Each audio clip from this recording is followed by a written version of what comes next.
میرے پیارے آقا علیہ السلام کے پیارے دیوان، سب سے پہلے تو تمام تعریفیں اللہ رب العزت کے لیے، جس نے آسمان کو ہمارے لیے چھت اور زمین کو ہمارے لیے بچھونا بنا دیا۔ اور وہ رب بڑا عظیم ہے جو آسمانوں سے پانی برساتا ہے اور زمین سے میوے نکالتا ہے۔ بہت فضیلت والا رب ہے، اور اس کا شکر ہے کہ اس نے ہم کو ایک بار پھر جمعۃ المبارکہ نصیب فرمایا۔ تفسیر ابن کثیر میں ہے کہ جو بندہ مومن اخلاص کے ساتھ جمعہ کی نماز ادا کرتا ہے، اللہ رب العزت اس کو کئی سو نماز پڑھنے کا ثواب عطا کرتا ہے۔ اسی پر بس نہیں، کئی سال روزے رکھنے کا ثواب بھی عطا کرتا ہے، اور کئی سو حج کرنے کا ثواب بھی عطا کرتا ہے۔ اتنا کریم رب ہے کہ اس رب نے جمعہ کی نماز کے اندر اتنی نیکیاں کو سمیٹ دیا۔ میرے پیارے آقا علیہ السلام کے پیارے دیوانوں، آج کے حالات سے ہم واقف ہیں کہ کس طریقے سے فلسطین کے مظلوم مسلمانوں پر ظلم اٹھایا جا رہا ہے یہود و نصارہ کی طرف سے۔ آج میں آپ کے سامنے تاریخ کے کچھ اوراق رکھنے کی کوشش کروں گا، جس سے ہم کو پتہ چلے گا کہ یہودی قوم کتنی ظالم تھی اور یہ کس قدر احسان فراموش قوم ہے۔ یہ لوگ یہود و نصارہ، یہ جو قوم ہے، یہ کئی نبیوں کی قاتل قوم ہے۔ انہوں نے کئی انبیاء کو شہید کیا، بلکہ حضرت سیدنا زکریا علیہ السلام کو تو انہوں نے اس قدر شہید کیا، میرے پیارے آقا علیہ السلام کے پیارے دیوانوں، کہ حضرت زکریا علیہ السلام کو اللہ نے ہجرت کا حکم دیا کہ اے میرے نبی یہاں سے ہجرت کرو، تو یہود و نصارہ حضرت زکریا علیہ السلام کے پیچھے بھاگے۔ حضرت زکریا آگے آگے، یہود و نصارہ پیچھے پیچھے۔ حضرت زکریا بھاگتے جا رہے ہیں اور یہود و نصارہ ان کے پیچھے۔ تو حضرت زکریا علیہ السلام نے ایک پیڑ دیکھا، انہوں نے اس پیڑ سے مدد طلب کی، کہا اے پیڑ کو اپنے اندر مجھے سمیٹ لے۔ تو اس پیڑ نے حضرت زکریا کے حکم کو مانا، اور اس پیڑ نے حضرت زکریا علیہ السلام کو اپنے اندر سمیٹ لیا۔ حضرت زکریا اس پیڑ کے اندر، یہود و نصارہ جب وہاں پہنچے تو دیکھ رہے ہیں کہ زکریا علیہ السلام کہاں ہیں، نظر نہیں آ رہے۔ تو پھر ابلیس ملعون، جو کہ ابن آدم کا بہت بڑا دشمن ہے، وہ ایک بوڑھے آدمی کی شکل میں آیا اور اس نے کہا کہ زکریا اس پیڑ کے اندر تم ایک کام کرو، اس پیڑ سے دو بھاگ کر دو، پیٹ سے اس پیڑ کو کاٹ دو، تو زکریا شہید ہو جائیں گے۔ آقا علیہ السلام کے پیارے دیوانوں، انہوں نے آری سے حضرت زکریا علیہ السلام کو اس پیڑ کے سمیت کاٹ دیا، دو حصے ہو گئے اس پیڑ کے۔ اس طریقے سے حضرت زکریا علیہ السلام کو یہود و نصارہ نے شہید۔ اللہ رب العزت فرماتا ہے، امام غزالی رحمۃ اللہ علیہ لکھتے اس واقعے کے بعد کہ اللہ فرماتا ہے کہ جب بندہ غیر اللہ سے مدد طلب کرتا ہے، یعنی اللہ رب العزت نے جو چیزیں بنائے اس کے اندر اولیاء اللہ شامل نہیں، اس لیے کہ غیر اللہ ہے، اولیاء تو اہل اللہ ہے، وہ تو اللہ والے ہیں۔ غیر اللہ یعنی اللہ رب العزت کی جو مخلوق ہے دیگر، ان سے اگر کوئی بندہ مدد طلب کرتا ہے تو اللہ فرماتا ہے کہ میں اس کے لیے آسمان کے تمام دروازوں کو بند کر دیتا ہوں، اور جب بندہ مجھ سے مدد طلب کرتا ہے تو میں اس کے لیے آسمان کے تمام دروازوں کو کھول لیتا ہوں اور میں اس کی مدد کرتا ہوں۔ تو اس طریقے سے ان لوگوں نے انبیاء کو شہید کیا۔ ان کی تاریخ آپ اگر پڑھیں گے تو میرے پیارے آقا علیہ السلام کے پیارے دیوانوں، یہی وہ قوم ہے جس نے سیدنا موسیٰ علیہ السلام کو بہت ستایا۔ انہوں نے اتنا حضرت موسیٰ کو ستایا کہ کئی دفعہ ان کے اوپر عذاب آیا، کبھی جوؤں کا عذاب، کبھی خون کا عذاب ان کے اوپر آیا، کبھی مینڈکوں کا عذاب ان کے اوپر آیا، کبھی ان کو بندر بنا دیا گیا، تو کبھی ان لوگوں کو نصف و نابود کر دیا گیا، کبھی اللہ رب العزت نے ان کو موت عطا کر دی، اور پھر زندگی بھی اللہ تعالیٰ نے عطا کر دی۔ حضرت شمویل علیہ السلام کی قوم کا واقعہ ہے کہ وہ لوگ بیماری سے بھاگے تھے، ایک جنگل میں چلے گئے تھے، تو اللہ تعالیٰ نے ان کے اوپر موت اور ایک فرشتے کو بھیجا، وہ فرشتے نے چیخ لگایا تو سارے کے سارے مر گئے تھے۔ کم و بیش 70 یا 700 سال تک وہ لوگ مرے پڑے رہے. حضرت شمویل کا جب وہاں سے گزر ہوا تو حضرت شمویل علیہ السلام نے دیکھا کہ میری قوم مری پڑی ہے, وہ سڑ گئے اور بدبو بھی چل رہی تھی. تو حضرت شمویل علیہ السلام نے اللہ رب العزت کی بارگاہ میں دعا کی کہ اے اللہ ان کو زندگی عطا کر. تو اللہ رب العزت نے اپنی قدرت کاملہ سے ان کو واپس زندگی عطا کر دی تھی. تو میرے پیارے آقا علیہ السلام کے پیارے دیوانوں, بتانے کا مقصد یہ ہے کہ ان لوگوں کے اوپر کئی عذاب آئے, کئی بار عذاب آئے. یہ بڑی نافرمان قوم یہود و نصارہ کی. اب اگر آپ تو تاریخ کے اوراق دیکھیں تو ان لوگوں نے کئی نبیوں کو بھی شہید کیا, اور یہ اللہ کی نافرمان قوم. تو پھر اللہ قرآن میں ارشاد فرماتا ہے وَمَكَرُوا وَمَكَرَ, کافروں نے مکر کی, کافروں نے سازشیں کی, کافروں نے چال چلی. وَمَكَرَ اللَّهُ, لیکن پھر اللہ رب العزت نے تدبیر کی. وَاللَّهُ خَيْرُ الْمَاكِرِينَ, تو اللہ کی تدبیر سے بڑھ کر کس کی تدبیر ہو سکتی ہے. انہوں نے کئی انبیاء کو شہید کیا تو اللہ رب العزت نے ان کو بخشا نہیں, اللہ رب العزت نے پھر ان کو قتل کروایا. اور کس طریقے سے جانتے ہیں آپ اگر تاریخ پڑھیں گے سن 1933 سے لے کر سن 1938 تک کم و بیش 6 لاکھ یہودیوں کا قتل عام کیا. وہ بھی کس نے کیا؟ تاریخ ہے.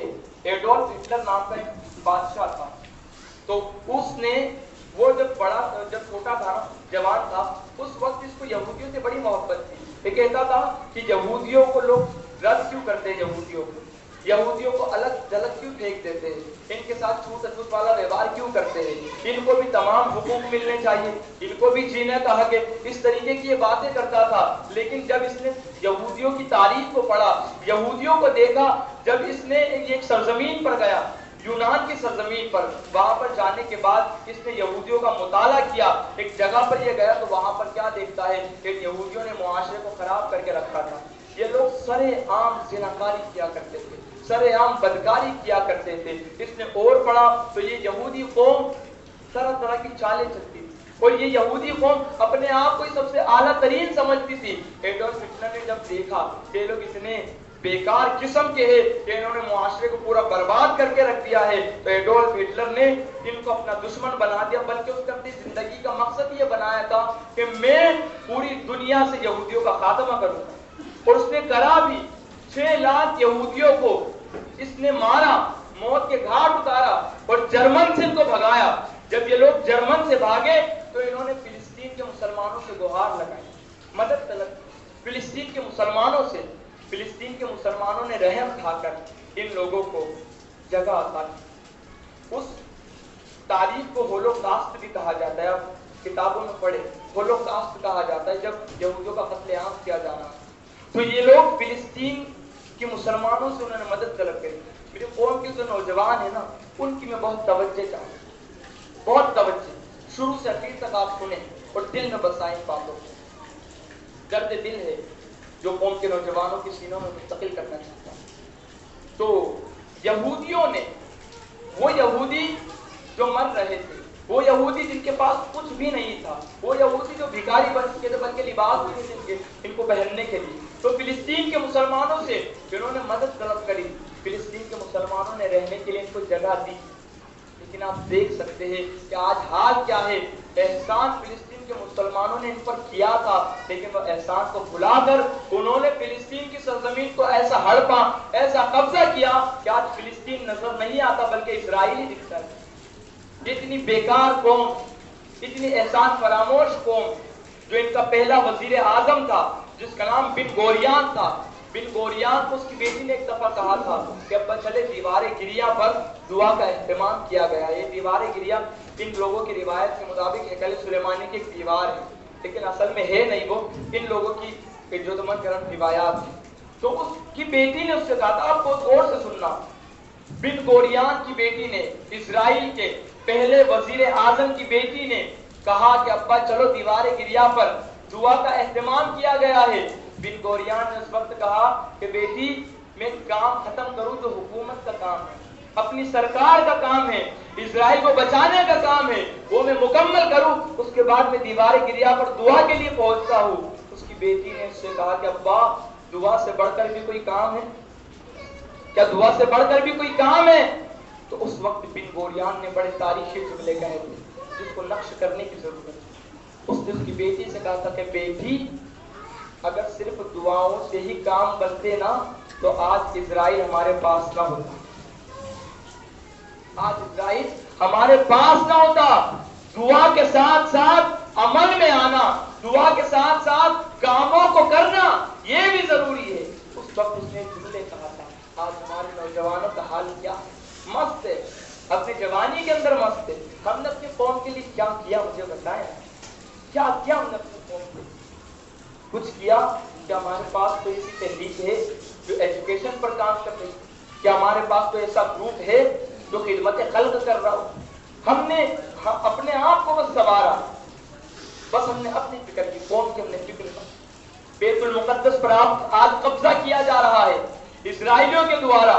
اسرائیل کس قدر بیت المقدس کی اینٹوں سے اینٹ بجانے کی کوشش کر رہے ہیں۔ وہ بیت المقدس مسلمانوں کی سرزمین ہے۔ حضرت آدم علیہ السلام سے لے کر حضرت عیسیٰ تک جتنے انبیاء آئے وہ سارے کے سارے مسلمان تھے، وہ سارے کے سارے میرے آقا علیہ السلام کا کلمہ پڑھنے والے تھے۔ انہوں نے اپنے دور کے اندر تو اپنا کلمہ پڑھایا، لیکن جب کلمہ پڑھنے کی بات آتی تو وہ خود اپنا کلمہ نہ پڑھا کرتے تھے۔ میرے آقا صلی اللہ علیہ وسلم اپنا کلمہ اوروں کو پڑھایا کرتے تھے، اور آقا علیہ السلام کی جب کلمہ پڑھنے کی بات آتی تو کہتے لا الہ الا اللہ انا محمد الرسول اللہ، کہتے کہ میں محمد اللہ کا رسول ہوں۔ دیگر انبیاء کرام علیہ السلام اپنا کلمہ اپنے امتیوں کو پڑھاتے، لیکن جب کلمہ پڑھنے کی بات آتی تو کسی اور کا نہیں، میرے آقا کا کلمہ پڑھا کرتے، یعنی وہ بھی آقا علیہ السلام کو نبی مانتے تھے۔ آج ہماری سرزمین پر قبضہ کرنے کی ناپاک کوشش کی جا رہی ہے، بلکہ حضرت داؤد علیہ السلام کا مسکن بیت المقدس، سلیمان علیہ السلام کا جہاں تخت ہے وہ بیت المقدس، حضرت عیسیٰ علیہ السلام نے جہاں دعوت و تبلیغ کی وہ بیت المقدس، میرے آقا و مولا صلی اللہ علیہ وسلم جہاں سے معراج کے سفر کے لیے گئے تھے، میرے آقا صلی اللہ علیہ وسلم معراج کے سفر کے لیے جب گئے تھے تو بیت المقدس ہی کو پہلے گئے۔ بیت المقدس معراج مصطفیٰ صلی اللہ علیہ وسلم کی پہلی منزل تھی جہاں سے مسلمانوں کو اللہ اکبر شفاعت بھی مل گئی۔ کیسے شفاعت ملی دیکھیں آپ، اللہ اکبر، اللہ رب العزت قرآن مقدس میں ارشاد فرماتا ہے سبحان الذی اسری بعبدہ لیلا من المسجد الحرام الی المسجد الاقصی۔ حضور علیہ السلام کو اللہ رات و رات لے گیا مسجد اقصی، وہاں سے معراج پر آقا علیہ السلام گئے۔ میرے آقا صلی اللہ علیہ وسلم جب قرب خاص میں پہنچے ہیں تو میرے آقا علیہ السلام سے اللہ رب العزت نے 70,000 مرتبہ پوچھا، اے حبیب علیہ السلام مانگو کیا مانگتے ہو، چاہو کیا چاہتے ہو، ہر چیز دی جائے گی۔ 70,000 مرتبہ اللہ رب العزت نے آقا علیہ السلام سے سوال کیا، اے حبیب مانگو، اے حبیب مانگو، اے حبیب مانگو۔ 70,000 مرتبہ میرے آقا علیہ السلام نے کہا، اے اللہ اپنے لیے کچھ نہیں مانگتا، بس میری امت کو بخش دے، بس میری امت کو بخش دے، بس میری امت کو بخش دے۔ آقا علیہ السلام نے یہی مطالبہ کیا، اللہ رب العزت کی رحمت جوش میں آئی، اللہ رب العزت نے فرمایا، اے حبیب غم نہ کرو، آپ کی امت کے گناہوں کو نہ دیکھوں گا، آپ کے چمکتے چہرے کو دیکھ کر سب کی سفارش کر دوں گا، سب کی شفاعت کر دوں گا، سب کو جنت میں داخل کر دوں گا۔ وہ بیت المقدس جس پر آج قبضہ کرنے کی کوشش کی جائے۔ ہٹلر کہتا ہے ہر ناپاک سازش کا حصہ یہودی قوم، ہر ناپاک سازش، لیکن آج انہوں نے اسرائیل کو کیسے سنبھالا، کس طرف سے ووٹ، یہ تو ہمارا نصیبہ ہے۔ یہودیوں پر کتنے عذاب آئے لیکن ہمارے پہ عذاب نہیں آ رہے، اس لیے میں باہر ایک جملہ کہا کرتا ہوں، وہ جملے کو دلوں میں بٹھا دو کہ اے مسلمانوں شکر ادا کیا کرو اللہ کا کہ اللہ نے محمد علیہ السلام جیسا نبی عطا کیا، جس نبی نے دنیا بھی بنا دی ہے آخرت بھی بنا دی ہے۔ ایسے ہمارے نبی ہے، ہمارے آقا علیہ السلام کی وجہ سے ہم پر عذاب نہیں آتا، ورنہ عذاب آ جائے۔ اللہ کے رسول نے کیسا تحفہ دیا جانتے آپ، علامہ عبدالرؤف منابی لکھتے ہیں کہ دریائے دجلہ میں دفعہ طوفان آیا جو کہ بغداد کو غرق کرنے والا تھا، بغداد کو تباہ کرنے والا تھا۔ وہ طوفان جب آیا تو کیا ہوا کہ کچھ لوگوں نے جو صالحین تھے بغداد کے، انہوں نے خواب میں دیکھا کہ طوفان آ رہا ہے، تو سارے کے سارے دریائے دجلہ کے کنارے کھڑے ہو گئے اور کہنے لگے لا حول ولا قوت الا باللہ العلی العظیم، اب بغداد غرق ہو جائے گا.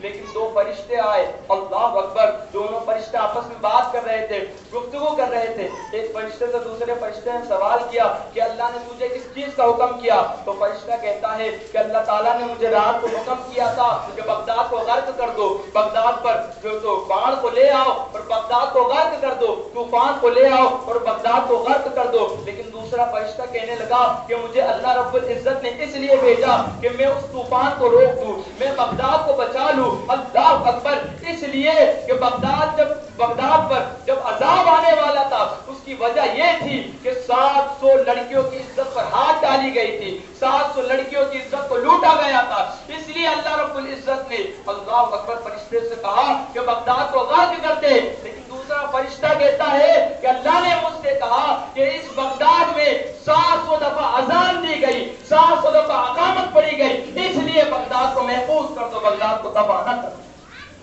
اذان ٹال دیا گیا اذان کی برکت. تو میرے آقا نے کیسا تحفہ دیا کہ جب تک اذانیں چلتی رہیں گی مسلمانوں کے علاقوں میں اللہ عذاب نازل نہیں کرے گا. یہی اذان ہے جس کی وجہ سے آج مسلمان علاقے کورونا سے بھی محفوظ ہیں الحمدللہ.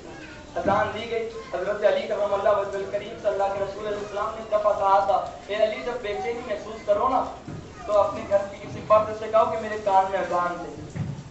کہتے ہیں کہ حضرت علی فرماتے کہ جب جب مجھے بے چینی محسوس ہوئی میں نے کسی سے کہا کہ میرے کان میں اذان دو.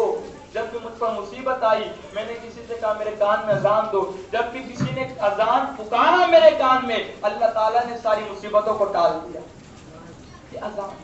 تو میرے ہاتھ میں عرض یہ کر رہا تھا کہ عذاب اللہ کے رسول علیہ السلام کی وجہ سے ہمارے اوپر نہیں آتا، لیکن ہم احسان فراموش قوم، ہم نے اپنی قوم کے لیے کچھ نہیں کیا. دیکھو اسرائیلی جب جرمن سے فلسطین آئے تھے اس وقت ایک نوالا بھی کھانے کے لیے نہیں کرتے، ایک کپڑا پہننے کے لیے نہیں. لیکن آج سب سے زیادہ پاورفل اسرائیل، سب سے زیادہ ایجوکیٹڈ اسرائیل، سب سے زیادہ ملٹری پاور کس کے پاس؟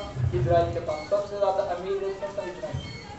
پوری دنیا کے اندر جس کی ڈیری ملک کھائی جا رہی ہے، جس کی ڈیری ملک کو تحفہ بنا کر کے دیا جا رہا ہے، کوکا کولا اسرائیل کا ہے. یہ ساری بڑی بڑی کمپنی، کولگیٹ یہ بھی اسرائیل کا ہے.